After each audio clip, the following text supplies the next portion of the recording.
On the other side of this heavy door, I can only imagine what they're thinking. Perhaps they're questioning my sanity, feeling quite unsettled by my absence. But their concerns are lost on me, and I have no interest in seeking their approval. With a cheerful grin, I waved at the trio of anxious figures beyond the door and called out, "Good luck making your way back safely." My name is Karen, a 32-year-old newlywed. Not long ago, my husband and I celebrated our first anniversary, and while we haven't started a family yet, I cherish this chapter of our lives. Before tying the knot, I adored embarking on solo day trips by train whenever I had a free day. My friends often asked if I didn't feel lonely traveling alone, but I discovered a unique joy in wandering at my own pace, free from a strict itinerary. Though there was a hint of solitude, the thrill of exploration always outweighed it. I have a beloved travel magazine that I sometimes turn to for inspiration on my adventures. As my routine unfolded, I began to notice a curious coincidence. Wasn't that the same man I saw last week? It happened so frequently that one might call it fate, if they believed in such things. At first, it was a little unsettling, but it turned out he felt the same way. One day, he approached me hesitantly, saying, I'm sorry if I'm mistaken, but haven't we met before in different places?" To break the awkwardness, I showed him my travel magazine and confidently explained that I was following one of its suggested trips. To my surprise, he revealed that he had the same magazine and smiled broadly. "That's how I met Mason, my future husband. He was captivating with a carefree approach to travel, always packing light for his journeys while I tended to over-prepare. He joked, 'With everything going cashless now, all you need is a mobile phone.'" Our conversation sparkled with excitement as we discovered our shared passion for travel. We exchanged contact details, and our solo trips gradually transformed into joint adventures. I delighted in the fact that sharing experiences made them even more memorable, and local delicacies tasted better when enjoyed with someone special. After about 8 months of dating, Mason proposed, and I couldn't have been happier. Just 8 months into our relationship, we made the joyful decision to marry, embarking on what I thought would be a blissful new chapter in our lives. However, this happiness was soon overshadowed by the presence of Mason's parents, Austin and Janet, who lived just a 25-minute drive away.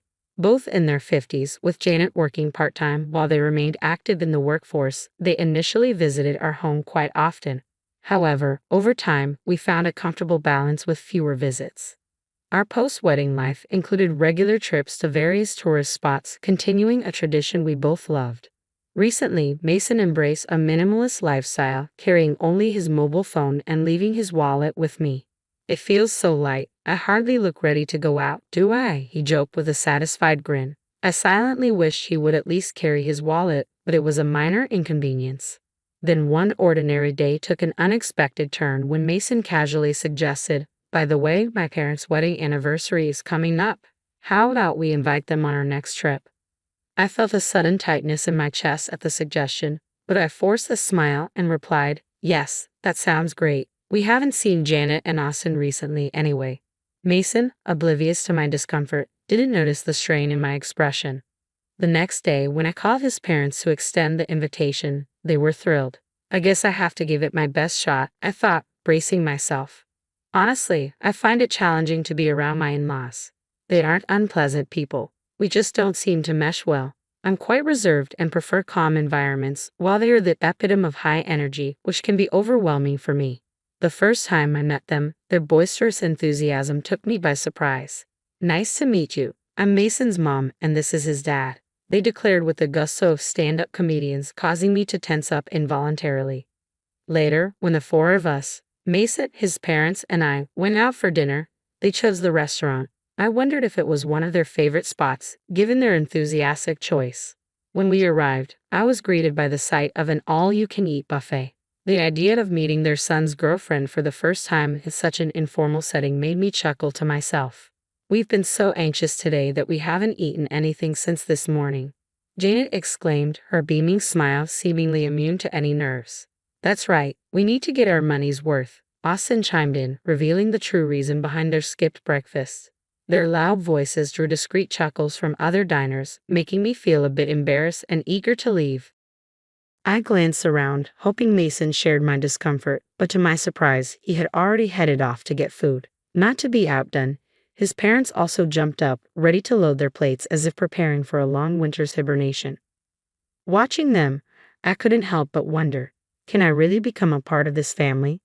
I managed only a strained smile amid their boisterous energy, finding myself barely able to touch my food as I wrestled with doubts about my future with Mason.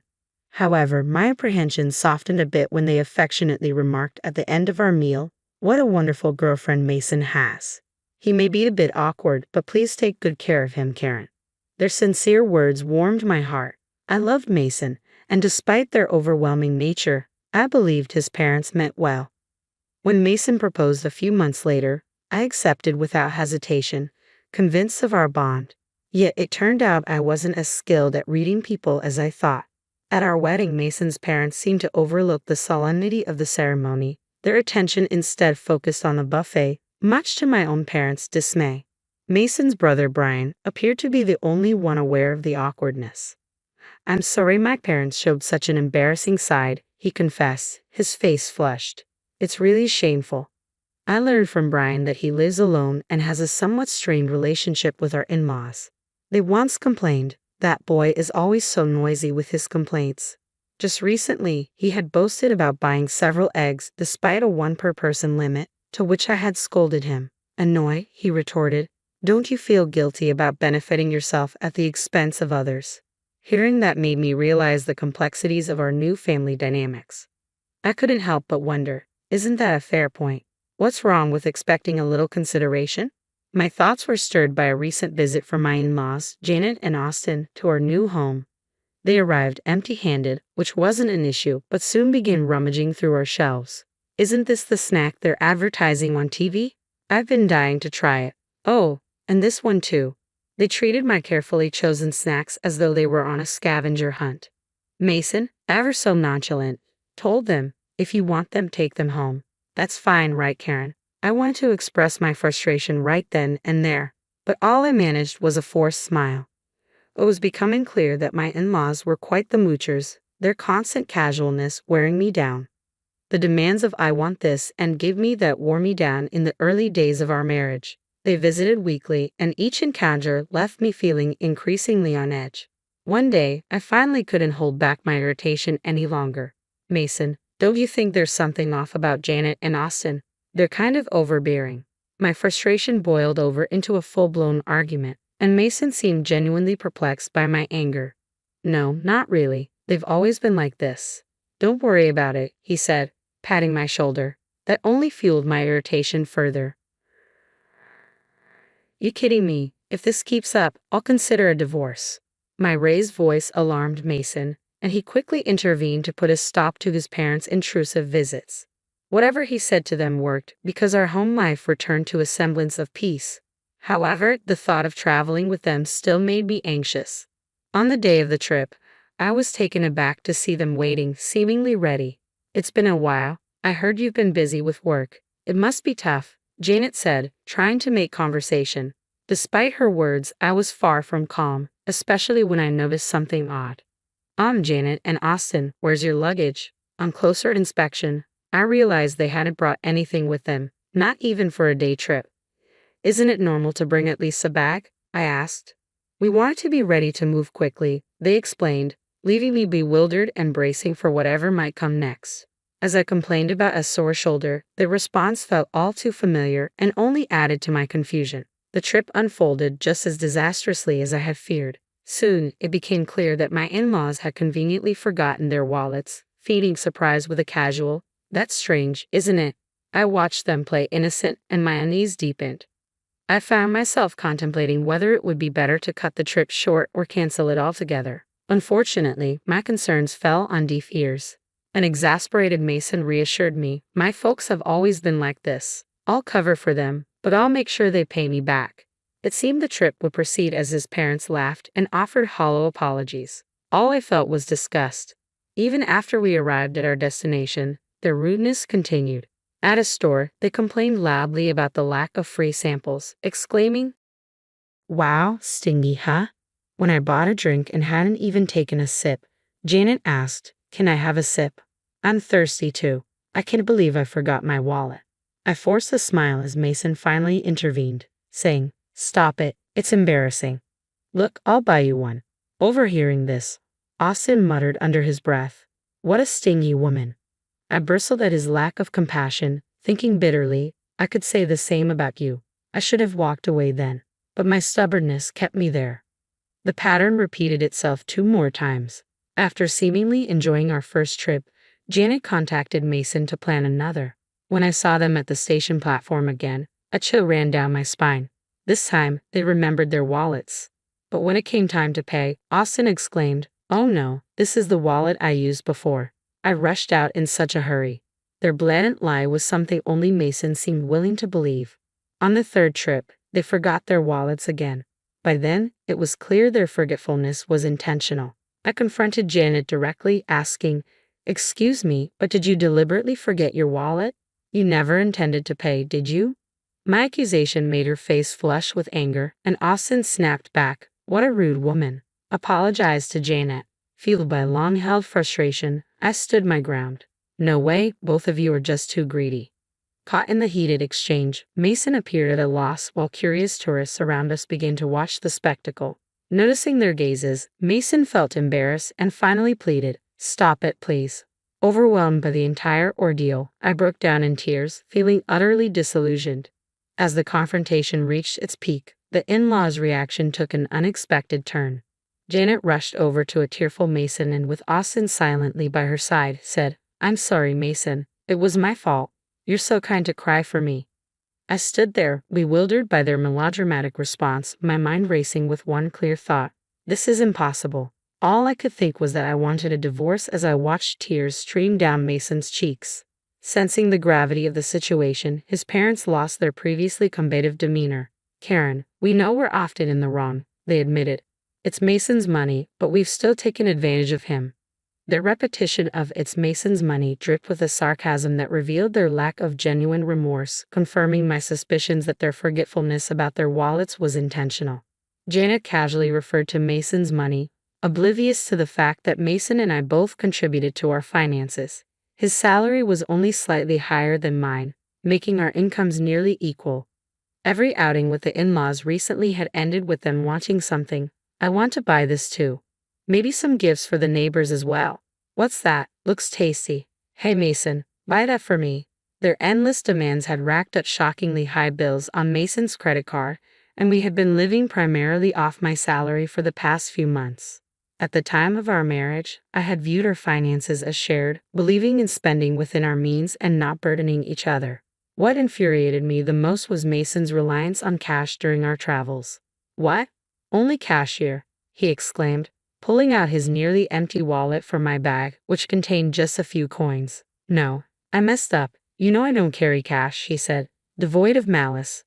This still injured me, especially since I always covered my expenses. I couldn't help but feel that his parents thought I was freeloading off Mason's income while simply complaining. We split our living expenses, so their accusations were not only unfounded but deeply unpleasant. As I watched Mason cry, with Austin attempting to console him, I had a moment of introspection. "I'm sorry for being presumptuous," I finally said, deciding to diffuse the tension.